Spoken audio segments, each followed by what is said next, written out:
தந்தை மகன் தூய் ஆவியின் பெயராலே ஆமென். ஆண்டவர் உங்களோடு இருப்பாராக, உம் ஆன்மாவோடும் இருப்பாராக.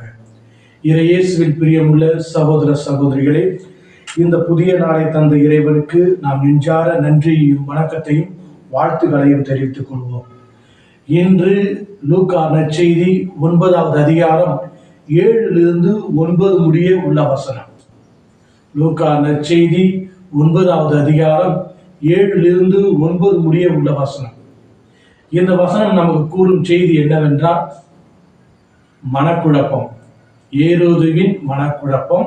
இரண்டாவது விஷயம், இயேசுவை தேடுகின்றார். ஏரோது மனக்குழப்பம் அடைந்து இயேசுவை தேடுகின்றார், அவரை பார்ப்பதற்காக. நாமும் பல நேரங்களில் இயேசுவை தேடுகின்றோம். எதற்காக என்பதை சிந்தித்து பார்க்க வேண்டும். நமது ஊரிலே ஒரு பழமொழி சொல்லுவார்கள், குற்றம் உள்ள நெஞ்சு குறுகுறுக்கும் என்று. நாம் தவறு செய்யும் பொழுது அந்த மனநிலை நம்ம எப்பொழுதுமே வாட்டிக்கொண்டே இருக்கும் என்று. ஏரோது தவறு செய்து விட்டான்.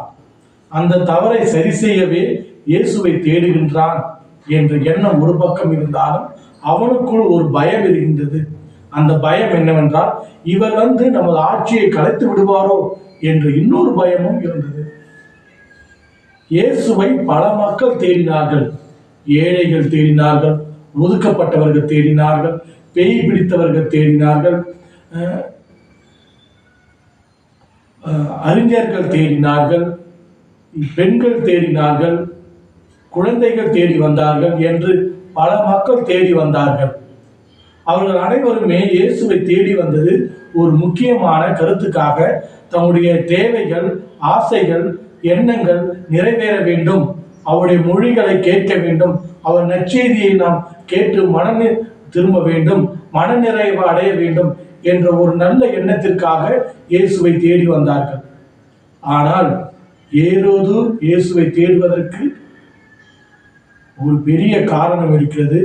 ஒன்று மனக்குழப்பம், இன்னொன்று அவருடைய ஆட்சியின் அதிகாரம் கைவிட்டு போடுமோ என்ற எண்ணம். அன்புமிக்க சகோதர சகோதரிகளே, நாம் இயேசுவை தேடுகின்றோம். எதற்காக தேடுகின்றோம்? நல்ல எண்ணத்தோடு சிந்தித்து பார்க்க வேண்டும்.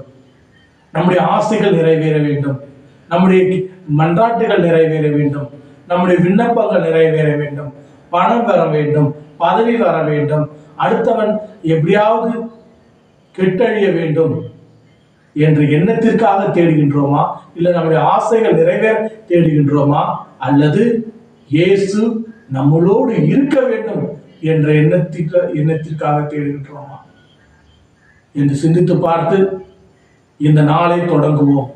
இறைவன் ஒவ்வொரு நாளும் நம்மளோடு கூட இருக்கின்றார், நம்மை அன்பு செய்கின்றார், நமக்கு வேண்டியவற்றை அவர் தருகின்றார், நமக்கு ஆறுதலாய் இருக்கின்றார். நாம் அவரை தேடி கண்டுபிடித்து நம் கூட வைத்துக் கொள்வதும் அவரிடமிருந்து தூரச் செல்வதும் அது நம் கையில் தான் இருக்கின்றது. அன்புமிக்க சகோதர சகோதரிகளே, இந்த புதிய நாளை புத்துணர்ச்சியோடு தொடங்குவோம். இறைவன் நம் அனைவரையும் ஆசீர்வதித்து வழிநடத்துவார். எல்லாம் வல்ல இறைவன் தந்தை மகன் தூய திரு ஆவி நம் அனைவரையும் ஆசீர்வதிப்பாராக. ஆமென்.